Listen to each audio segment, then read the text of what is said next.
Hello, everybody. I'm Candid Frank Stanisci. Thank you for joining our program here. And today's program is CFL Talk. Welcome to the Spanglish World Network on Zingo TV, channel 250. Please remember to download the Zingo TV app at the respective app stores for iOS and Android devices.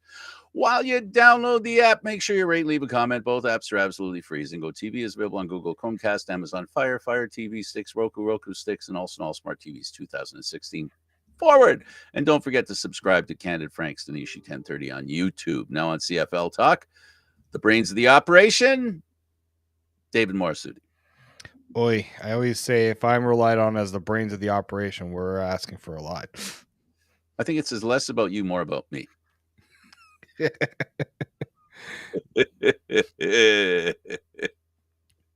How are you doing? Good. Well, first of all, on a sad note, the Calgary Stampeders have notified everyone that there was a death in their family, the football family, and that was Bruce Cumberton. He was 57. Our condolence to him and his family. He was only 57. Notice I said only 57. For me, that's only 57. For some, that might be different, but for me, it's only. And it's something. It's something that we all have to deal with, and I'm sorry to see that him and his family will have to. He dying and his family suffering his loss. It's always unfortunate, to lose someone, at that stage, and just didn't. It seemed like it was a sudden thing too. So yeah, Yep. definitely feel for the family, feel for the whole organization too. Yeah, it's very very family oriented. The other thing is on a not as dire as that is the fact that Ed Gainey, it seems he's got a trend. He joins teams every 2 years, and he's there for 2 years and then moves on. Well, his 2 years are up in Edmonton, and he's moving on. I'm getting a sense. I don't know about you, David, but I really get the feeling that the Elks are not cleaning house. I'm not suggesting they're cleaning house, but I am suggesting they're creating a void in their leadership. And I think possibly because coming down the pipe will be a new group of veteran players that will provide the leadership for this franchise. And to help, I guess, everybody talks about culture change. So I'll just go with it. There's a culture change in the Edmonton Elks future. What do you think? I do think when you've gone through what you've gone through, and you want to, in your I would say when you're trying to go with some younger players in different positions, you want to make sure that they have the right culture. They're brought into the right culture, right? And again, we've seen it, Frank, and we've witnessed it, just how important it is to have the right players leading the charge. And I think in the Elks situation, yeah, they're looking at what they currently have, in terms of their leadership, and say, do we need to make changes here? They already made a big one, right? McLeod Bethel Thompson, your quarterback. Exactly. That's a big change right there. We already knew that was going to happen. And I think you can throw in the number one receiver there for them as well. Somebody that I think they're going to consider high up in the food chain and receivers out. Of course. So yeah, I do think that when you go through what you've gone through as a franchise, change is inevitable in a lot of ways. Yeah, and it's all about under new management, right? You have new management, and that new management is going to, bring people in, and we're talking about Corey Mace, the ex defensive coordinator of the Toronto Argonauts, now the head coach. Sorry, what am I talking about? They're going with a new attitude. My goodness, they're going with a new attitude, and that started at the end of last year. Chris Jones now has to figure things out and make some big decisions. And those decisions right now, I don't know that he has another year after this that he'll be the GM and coach of this team. Well, he has two different, if I'm not mistaken, there's two different contracts. There's one is for his head coach and one for his general manager position, if I'm not wrong. But I do believe that he's going to be there for a little bit. Like, it's not like this is a make or, I mean, it could be a make or break season, but I don't think for Chris Jones. I think I think they were trying to commit to something for a while because I think Chris Jones was here for 4 years. I think it was a 4-year Yep. contract that he signed in 2021. I understood there were a series of 1-year contracts. Yeah, I think it was just the way that it was all broken down. But Mhm. I think his deal, his time is until after the 2025 season. So that would be 2 more seasons. Right. But I really think that if they remain on this plateau of not making the playoffs, Mhm. or at least not making a good run for the playoffs. And here's the tough part for them, and I don't know how much sympathy the organization above him will have, but the teams in the West are getting tougher and better. I see 4 teams there fighting for 3 playoff spots. 4 teams that are going to be very close. And can Edmonton join that group? I haven't lost faith in Calgary. Of course, they're probably the team that I would say stands the most to lose with the improvement that we both predict will happen in Saskatchewan. We predict that, right? That Saskatchewan's going to improve.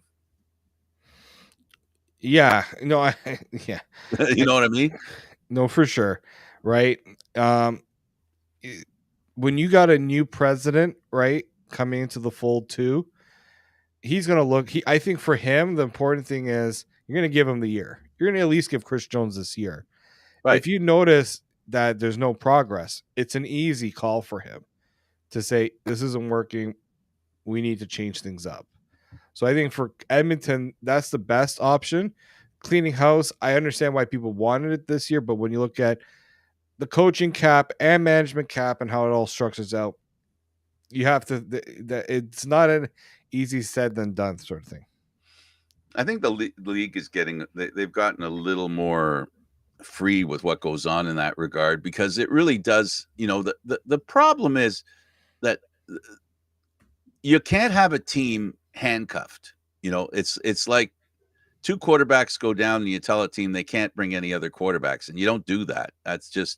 That creates a real problem with competition, and competition hurts every team, not just so a poor coach's cap anywhere affects every team the same and affects a team very negatively, as we've seen, right? So they've got to do something to mitigate that instantaneous and permanent or long duration of failure by a team, because that's not good for the league. No, it's not. It's not good for the league. And when you have teams that look, there's teams that can be bad, but for how long Edmonton has been bad, what it means for them to, again, some could say, well, you can't expect every team to be good. It's how long they've been not good for, and what it means to them to not have fans show up to games. Absolutely. I'll move on with free agency. Just an idle comment. You can tag on as you wish. Free agency is in less than a month. We should start hearing some stuff and get an understanding of the players. This is I think the part of the year where we're going to start seeing contracts going to players on teams, because now it gets down to the point where if you're going to sign that player, you got to do it before free agency, because once free agency happens, the numbers go a little bit higher. Of course, it's always And then that. there's that downside after free agency's around for a while. So there's 2 opportunities here to keep your players. But do you want to risk losing them when they go into free agency? If Well, they survive free agency, you might be able to get them for less money. well, here's the thing. Teams fans should realize there's been a lot of times where free agents have gone on to other teams. There's an initial process where you're like, it sucks that they're not coming back.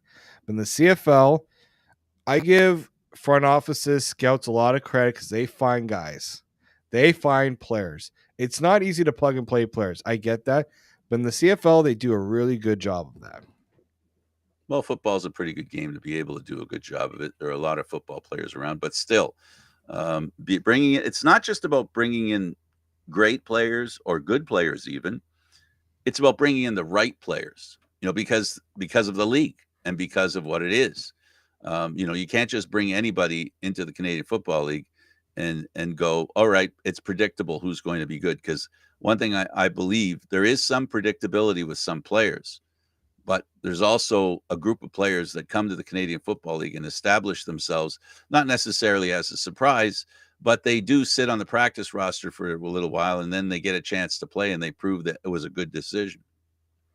Yeah, and I mean, look, right now, it's teams have been signing players, right? Especially college free agents. We're talking here about the established CFL players, right? Because unfortunately, yeah, the scouts can look at these players all they want.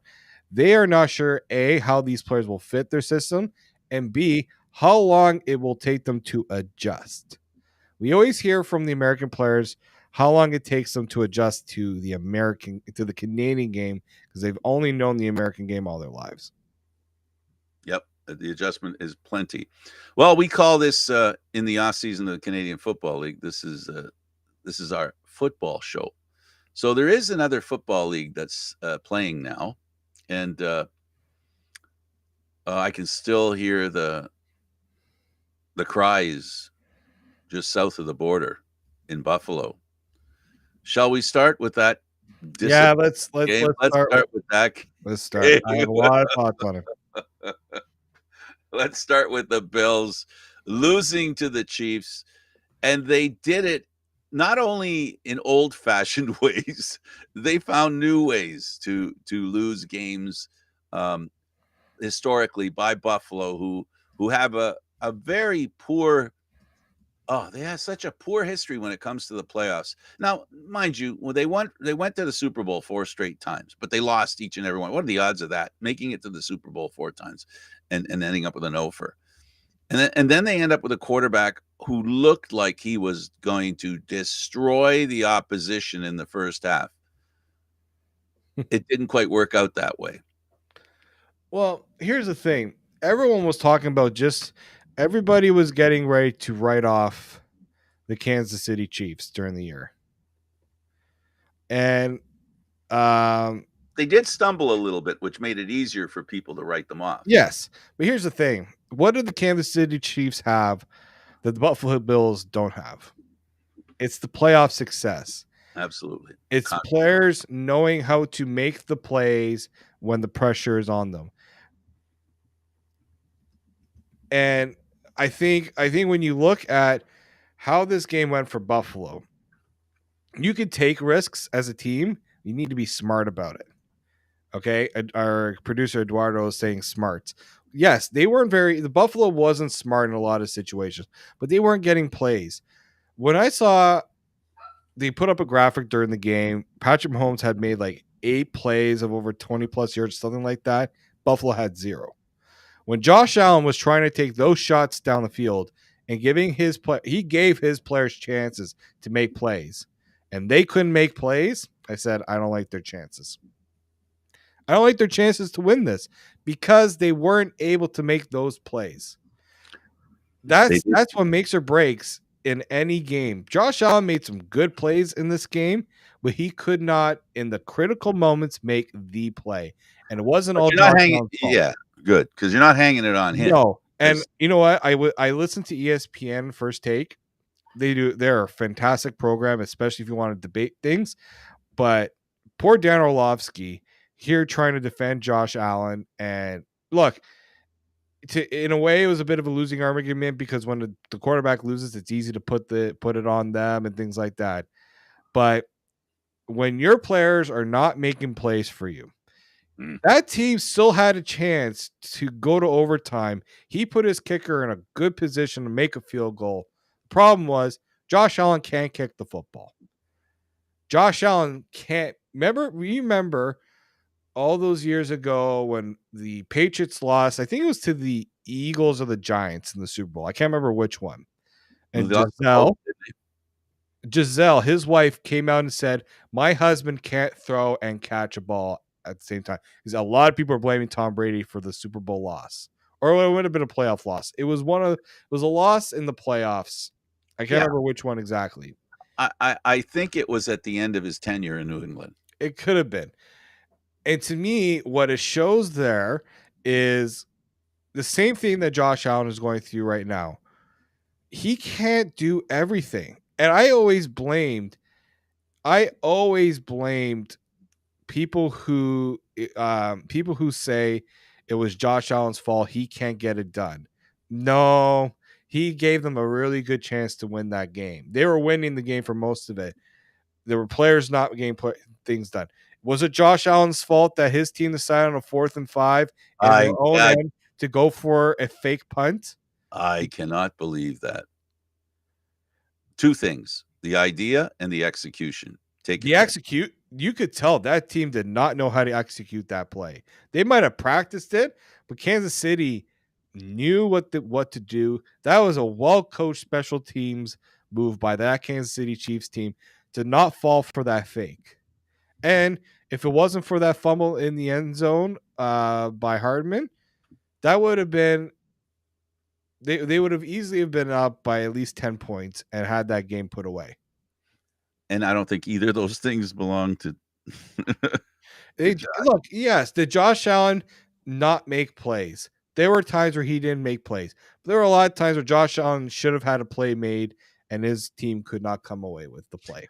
Any one of those things we just discussed, the the fatal 3rd and 5 at their 30, I think it was it their 30 they were at?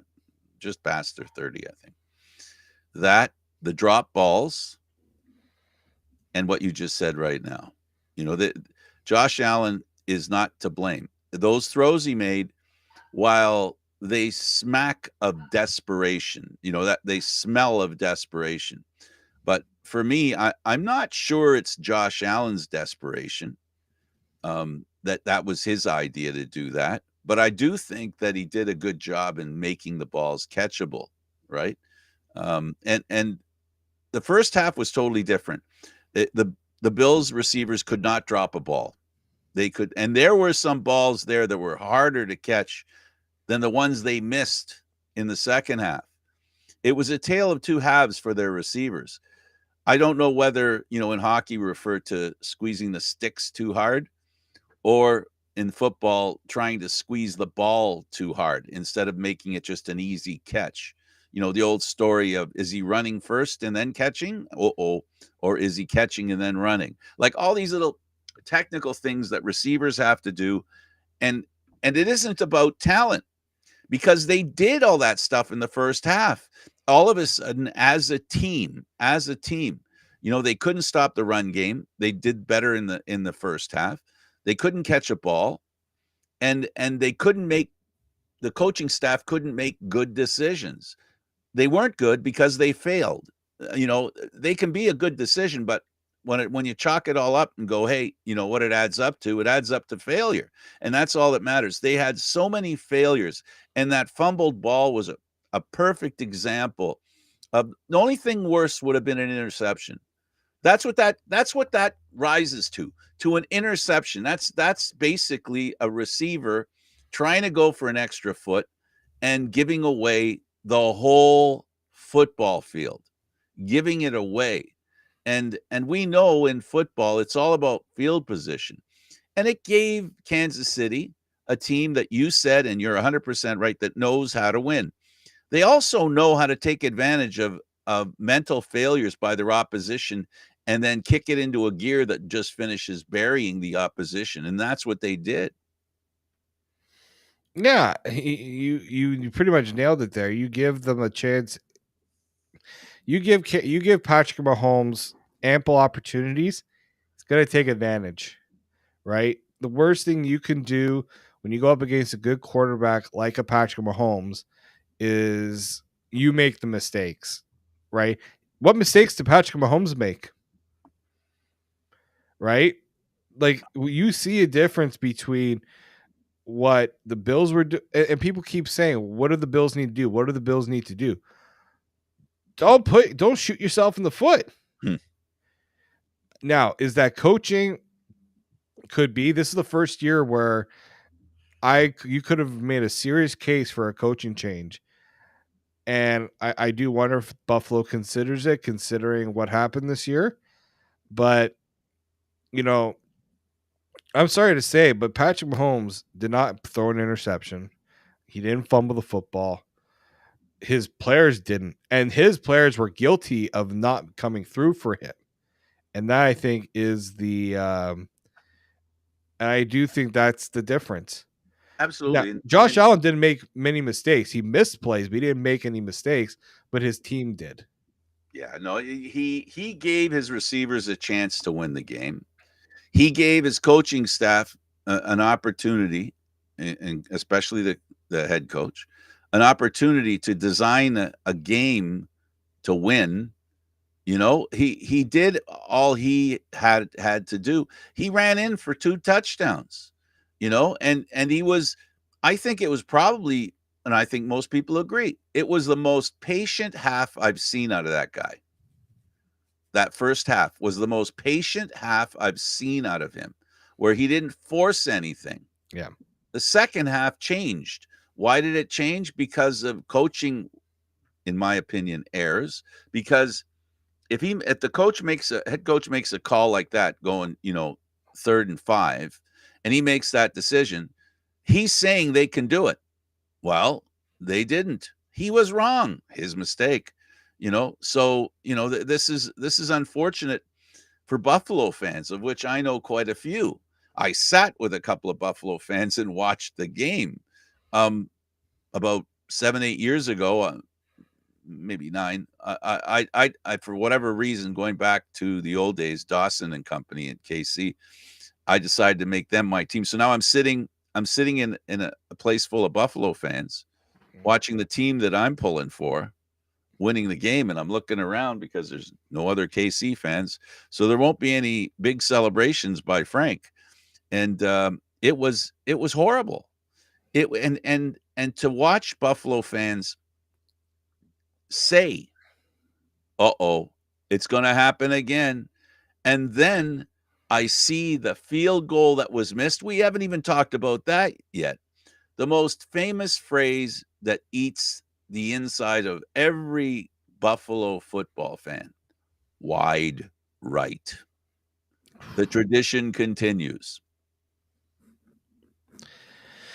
I do think, again, kickers people rag on kickers a lot. The elements play a factor, but that is so much pressure. Oh, So much pressure.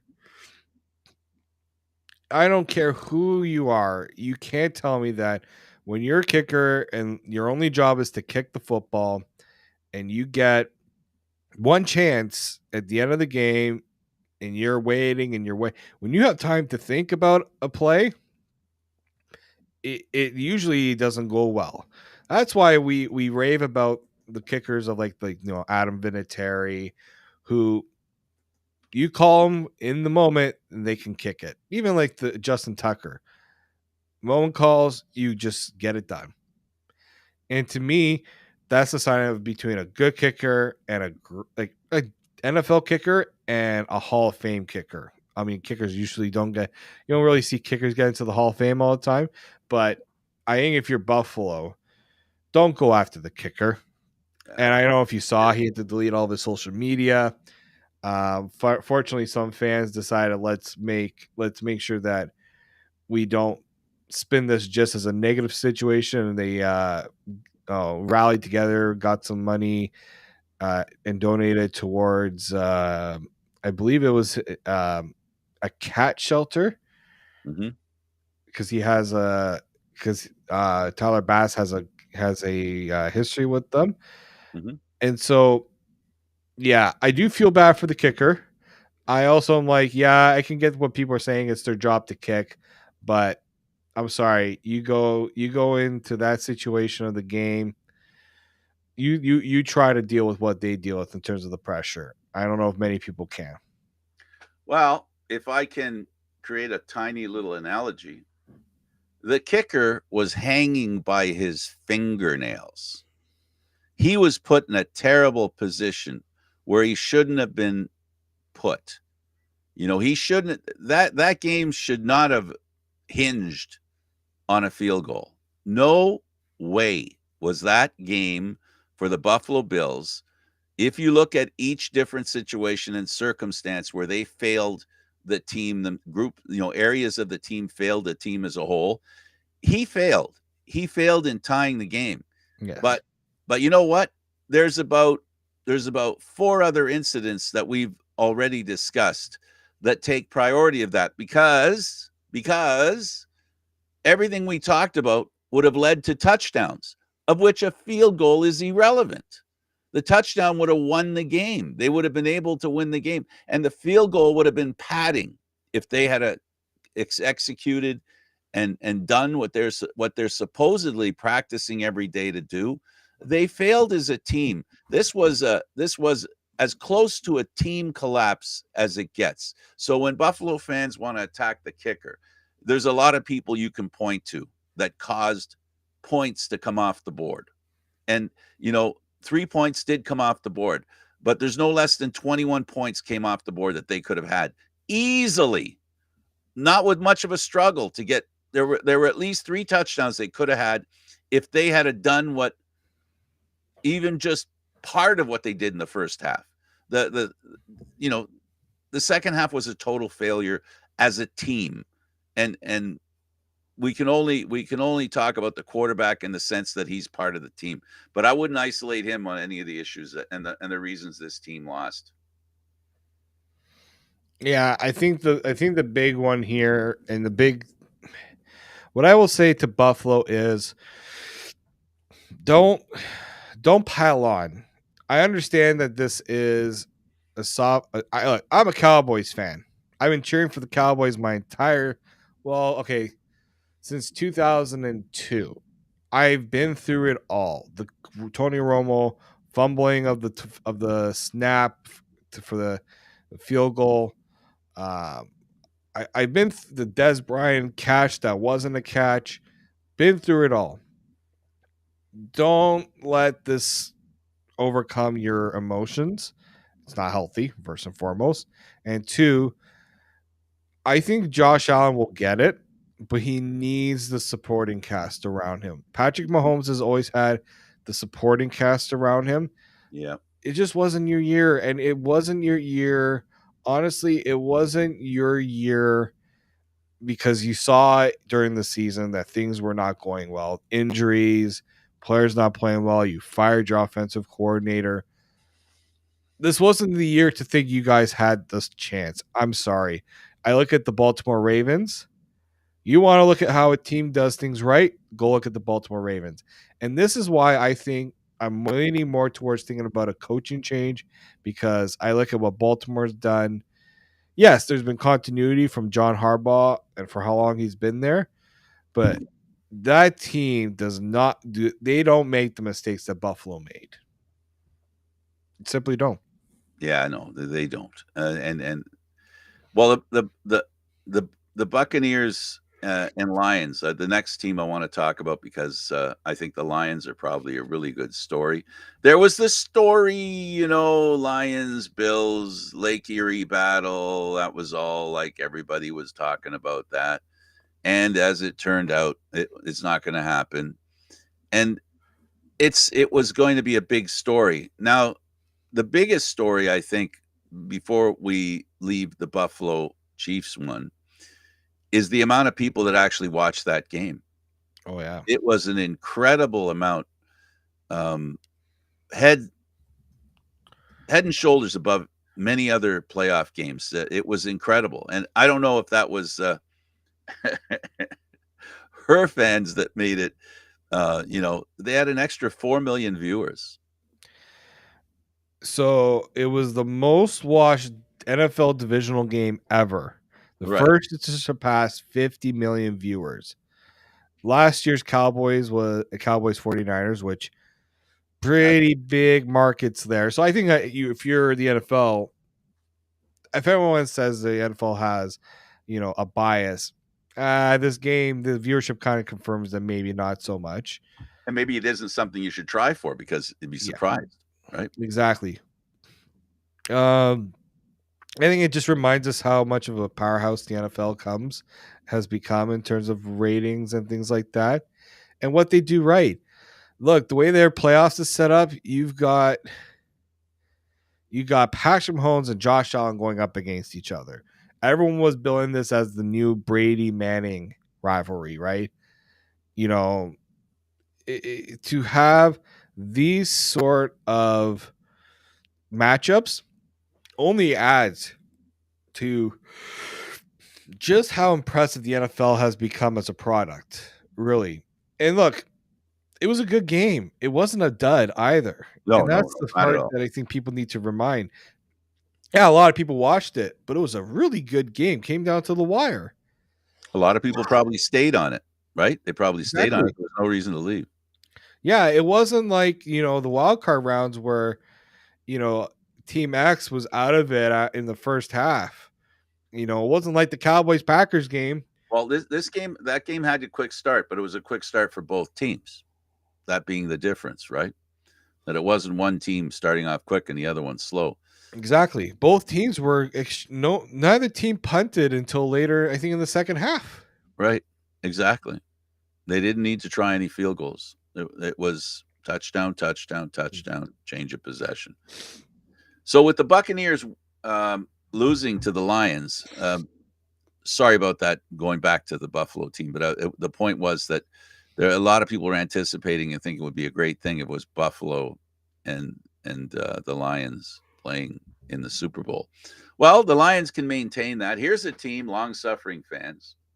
Here's a team which, made a really good move. That looking back, now I don't know how many people thought Stafford going, trading him out and bringing in Goff. How many people thought that would be a good idea? But it really has worked out for them well, hasn't it? Yeah, it has. Like, let's not forget Jared Goff when he was in LA. What made him work in LA after they thought they really screwed the pooch there when they drafted him was they got a good system around him, good players around him, and he went out. He followed the game plan to a T, and that's what he's doing in Detroit. Like, it's a true, yeah, this guy was cast away in a ways, but there was something there always. The guy went first overall for a reason. Uh-huh. Okay, you don't get this guy first overall if you don't think he has the ability to do what he's doing, right? And I think that's what people tend to forget. He's also the same age as me, Jared Goff. That makes me feel weird, but you know he's embodied the underdog story like the Lions have been all year, and I think that's a big part of I think what makes people think Detroit can really go far is that belief, right? We in a way, can I make the comparison between them and the Alouettes? Good pieces there, a team And that nobody really they also believes in. play a really hard game. They Yeah, do play smash mouth football. Smash Mouth, their coach is very outspoken, you know, throws a lot of support behind his players. And coming out of nowhere, Yeah. right? I don't know if they'll be saying things like the Alouettes said if they make it to the Super Bowl. Nobody believed in us. Nobody thought we would make it. I Everybody think thought we were I the I worst. think that's maybe the difference with the Lions is I think more people do believe in the Lions just because they're such a likable team And and they a likable fan base too. yeah, and they've made steady improvements year after year. This has been it wasn't this uh, even I, who am not a full-time NFL fan, knew there was a good chance the Lions would do this.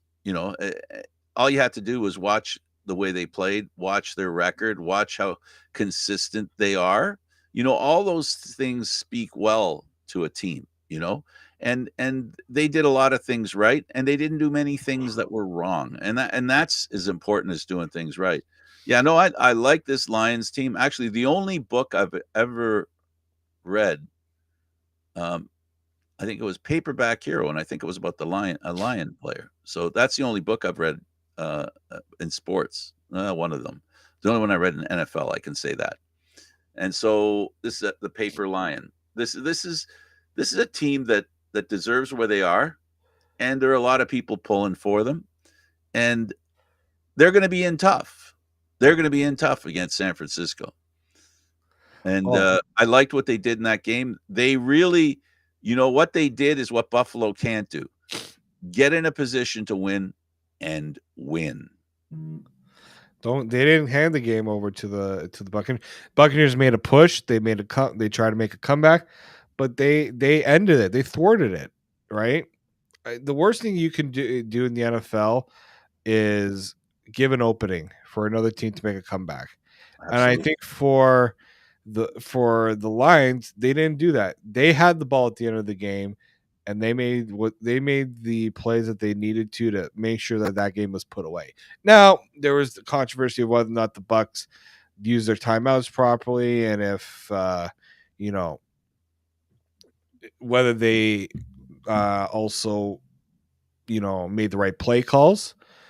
But at the end, the Lions did not make this an easy game for the Bucks. The Bucks kept it going early, but the Lions they had that belief, and I didn't see that belief waver at all. And I think that to me is a strong characteristic you need in a championship team and a playoff team, is that self belief, and you're not going to let. And look, they've been kicked down.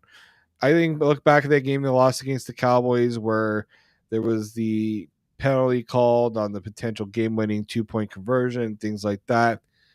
If you learn from those moments, that's where I think what separates the good from the great football teams. And they played like they were at home. Another thing Buffalo didn't do. Yes, they They did.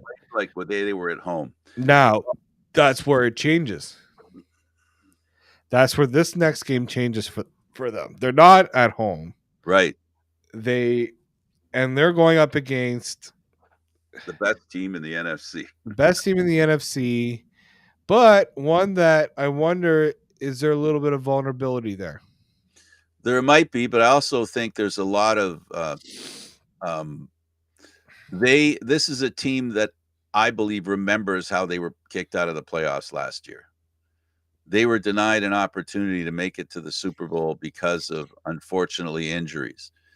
I don't think they've forgotten that, David. I think that's something. There's an intensity I think this team has. I know. You're a professional football player. You're in the NFL. You should be able to get, all ready to go, raring to play, and be intense. But there are little helpful things that can happen, and one of them is history. In this case, the 49ers they have not forgotten their recent history. They have time to make up. But again, are the Lions, like you say, the Alouettes? Are they the team that will surprise an overwhelmingly? And I don't think it's an underestimation that San Francisco's an overwhelmingly favorite against Detroit. I can tell you right now. We always look at the. I always look at the odds makers. Yeah, the gamblers are going to come to work now. Yeah, 1 second here. The degenerate's coming up. Let's see what's right. So the Lions are favored by 7. Wow. Sorry. The Lions are 7-point underdogs. The Okay. 49ers are 7-point favorites. That's better than I thought. It's, you know what? I'm a little surprised. I thought maybe 4.5, 5, but to me, 7 suggests, again, they're giving that home field advantage real thing. 51 points is the over under. So pretty decent. They're not expecting this to be a low scoring game by any stretch. I'll tell you this though, if people always ask me whether to take the spread on the 49ers, 49ers are 3-6 against the spread in home games this season. They were 9.5 favorites on the Packers.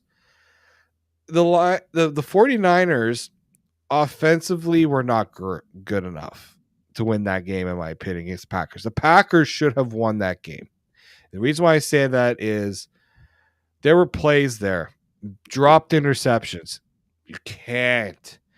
The dropped interceptions they had against the 49ers they made those plays against the Cowboys, and they made the Cowboys pay for them.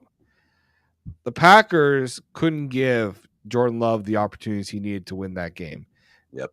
And Aaron Jones did something that no running back has been able to do in over 50 games against the 49ers. That was rush for more than 100 yards. So if I'm the Lions, I'm saying we can make those plays. We can make those interceptions. We can run the football. So, don't I look, the 49ers I think are going to be better. I think, they had the week off. There was a little bit maybe of rust there, but the Lions have that belief that they can make the plays that they need to make. I think Yeah, that's a good one. and well deserved. It's well deserved. And yes, the Packers. But this is what always comes down to. The playoffs come down to the team that doesn't make mistakes beating the team that does. There aren't many. When you're playing at this level and this level of teams, you're talking about teams that don't make many mistakes. So when you do make a mistake, it's big. It's important. So yeah, congratulations to 49er fans. I know a couple of those too. They're sighing a breath of relief making it through to the final in the NFC.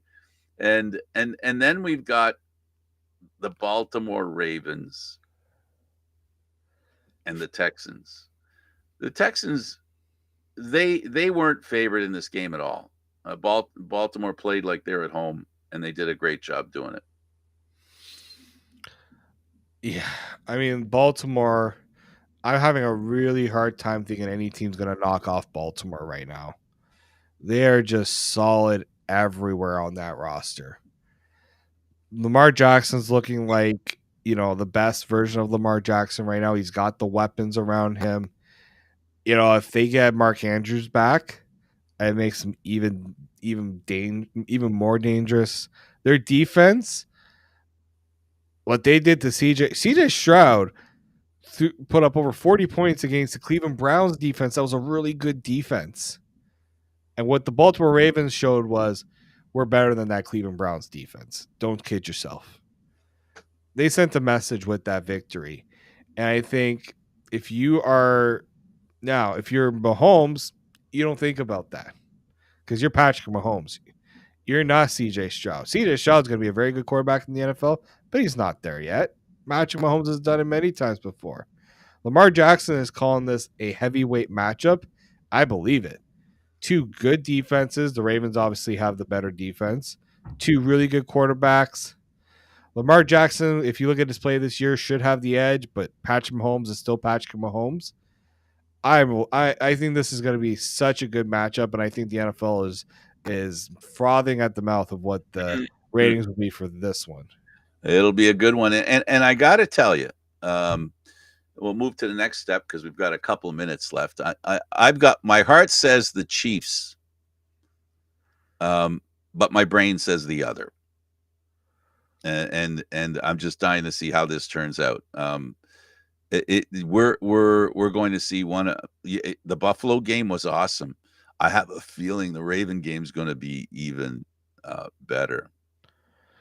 I think we're in for a great weekend of football. Like the four teams that are there, not surprised that they're there. Really, if you think about it. Yeah, I know they earned the right to be there. They're like, yeah, as a Cowboys fan, I would have loved to have seen the Cowboys in this situation, but I mean, you can't discredit what these football teams have done to get to where they are. And we talked about the Lions, a little bit about the 49ers. This is a team that has come back with a fury this year. The question is, I think in both these games this weekend, David, it's going to matter how quickly a team starts. That I'm not suggesting that one team's going to get a fast start and the other one isn't. I'm saying that I think a fast start is going to be really important here for both teams to have a quick start. We've seen that in the playoffs this year. If there was something that a familiar tone that we've seen in these playoffs, having a fast start means you have a great chance of winning in this year's NFL playoffs. Establishing yourself really in the game, right? Like the Lions going to want to establish running the football because if you run the football, that makes your play action that much better, and you get a little bit of you force the 49ers to decide: are you going to defend the pass or are you going to stack the box against the run? You make them think a little bit more. The ground game has made a comeback in this year's playoffs. Yeah, and like the ground game has always been important, right? But I think when you look at how these teams all operate, all four of these teams have really good running games. Now Baltimore's a little different. Theirs is theirs is with Quarterback. a quarterback that leads the team in rushing. Had over 100. He is the first quarterback. I don't know if you saw, I wrote about this. First quarterback to throw for 100 yards, rush for 100 yards, throw 2 touchdown passes, and to have 2 rushing touchdowns in a playoff game or anything in any NFL game. Incredible. He's the true all-in-one quarterback, Lamar Jackson. He's Patrick Mahomes now has Isaiah Pacheco that he can rely on to make his life a little easier. So if you're the Ravens, Isaiah Pacheco is going to be the guy to really look at here. And if you're the Chiefs, you got to make Lamar Jackson beat you through the air, which is going to be tough because he's doing that as well, but not to the success that maybe other quarterbacks are. If you're the Lions, you know who you're going after on the 49ers. That's their MVP and Christian McCaffrey. And even for the Lions and for the 49ers, you look at the Lions, it's like Jahmyr Gibbs and David Montgomery, the 1-2 punch in the backfield. If we force Jared Goff to have to throw the ball 40 times in this game, I think you like your chances of beating Goff and hoping Goff has to be the one to beat you. Baltimore and their quarterback, Buffalo's quarterback, proved to KC that they could run against KC. That's not a good sign coming the next week because, not that I'm not demeaning Josh Allen when I say Lamar is a bit as tough as tough as Josh Allen is. Lamar is maybe not next level, but he's equal or a bit better. I think, he just hasn't had the roster around him in those big moments. Yeah. He really hasn't had the moment to show what he can really do. He hasn't really had the team, the supporting cast around to show what he can do as well. Like this is the best of Lamar Jackson because this is the best that's been around him. That's the amazing thing, that he has run like he has out of winning to win, to make sure they can win, and to know that he doesn't have those other options and still run like he does and have the record of running that he has.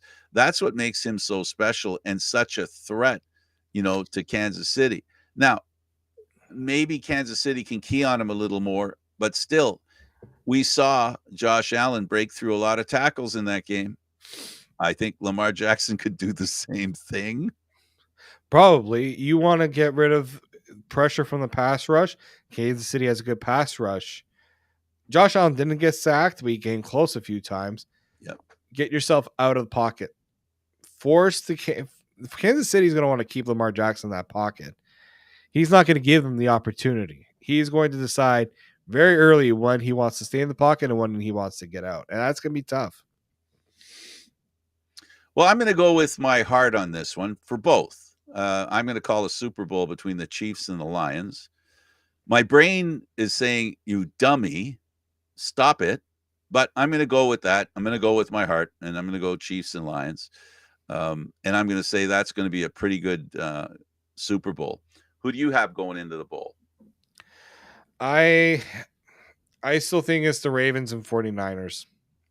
Well, okay, so we totally agree. I'm not as confident about the 49ers as I was a few weeks ago. I think the 49ers, it's going to come down to the wire for them. And we'll remind folks, I still don't know, maybe I missed it, but there still isn't a defensive coordinator for the Argos. No, they're still not a defensive coordinator. They hired some new coaches, defensive line coach and a running backs coach, but there's still no defensive coordinator. I think they're mulling their options right now. Yeah, we might as well end the show with a CFL bit of news. And it's going to be an interesting season in the Canadian Football League as well. As we said earlier in the show, free agency's coming up, the draft soon after that. And we're really into there's a fair bit to keep track of. And I apologize to the CFL fans that we paid too much attention to the NFL. But it is an important time for football in North America and in the NFL specifically. These are the best of times to be a football fan when you get to this point in the season, it's amazing, and it's wonderful that the games live up to the hype. We've seen that this far. I'm not one of those people who cheers for the NFL to suffer just because I think it benefits the Canadian Football League. I like to see good football, and the NFL right now has that going on. And if you love football, the NFL's where it's happening. So there's nothing wrong with checking that out. No, not at all. Well, David, this was fun. You got a final comment you want to toss out there? Just enjoy the football this weekend, folks. Okay, that sounds like a deal. So for David Morassutti, I'm Candid Frank Stanisci. Thank you for watching CFL Football Talk, airing live Mondays at 9 p.m. We postponed it a little bit. It's that time of year. This show can also be heard on the Spanglish World Network for CFL Football Talk. News, entertainment, and other sports programming we offer. Please check out SpanglishWorld.ca. Spanglish World. Watch it, hear it, read it, download it, and live it. Thanks for watching, everybody. I'm Candid Frank, and don't forget Candid Frank Stanisci on YouTube. Subscribe, enjoy, and thank you.